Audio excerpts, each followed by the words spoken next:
সেনাবাহিনীর পিকআপে আগুন, বিক্ষুব্ধদের ক্ষোভে এবার পুড়ল দেশের সশস্ত্র বাহিনীর সম্পদ।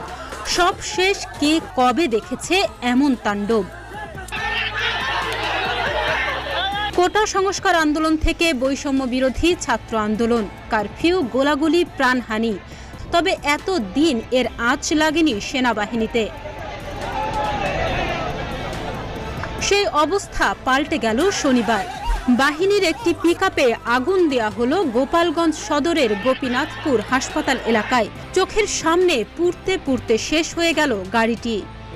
স্থানীয়রা জানান, সাবেক প্রধানমন্ত্রী শেখ হাসিনাকে দেশ ত্যাগে বাধ্য করার প্রতিবাদে দেশীয় অস্ত্র নিয়ে রাস্তায় নামে আওয়ামী লীগ নেতাকর্মী ও এলাকাবাসী। এ সময় সঙ্গে বাক বিতণ্ডায় জড়ান তারা। পরে বিক্ষোভকারীরা ক্ষিপ্ত হয়ে সেনা সদস্যদের মারধর শুরু করলে সেনা সদস্যরা ফাঁকা গুলি ছুড়ে পরিস্থিতি নিয়ন্ত্রণে আনার চেষ্টা করেন। বিক্ষোভকারীদের হামলায় সেনা সদস্যরা দৌড়ে পাশের বাড়িতে আশ্রয় নেন। এ সময় এক সেনা সদস্যের কাছ থেকে একটি অস্ত্র ছিনিয়ে নিয়ে সেনাবাহিনীর গাড়িতে আগুন ধরিয়ে দেন বিক্ষোভকারীরা। ঘটনার পর ছিনিয়ে নেওয়া অস্ত্র নিয়ে বিক্ষোভকারীরা মিছিল শুরু করেন। পরে অস্ত্রটি গোপীনাথপুর পুলিশ তদন্ত কেন্দ্রে জমা দেন বিক্ষোভকারীরা। এ ঘটনায় ৫ সেনা সহ ৭ জন আহত হয়েছেন বলে জানা গেছে।